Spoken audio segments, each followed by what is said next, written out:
Hey guys, this is Rich from TitanClassics.com, and this is a front caliper kit for a KX250 from 1999 to 2008 and a KX125 from 2002 to 2008. As you can see, all these parts are in the kit, and they're made from grade 5 titanium.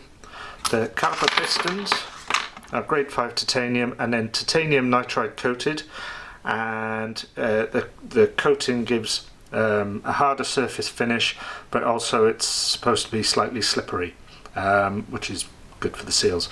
Titanium is a poor conductor of heat, so that when the pad is generating all the heat, it transfers very little heat through the piston to the brake fluid, so you'd have reduced brake fade. There's castellations to improve airflow, and a reduced contact edge also helps prevent heat transfer. I think that's it for now, and if you've got any questions, give me a call. Cheers now, bye.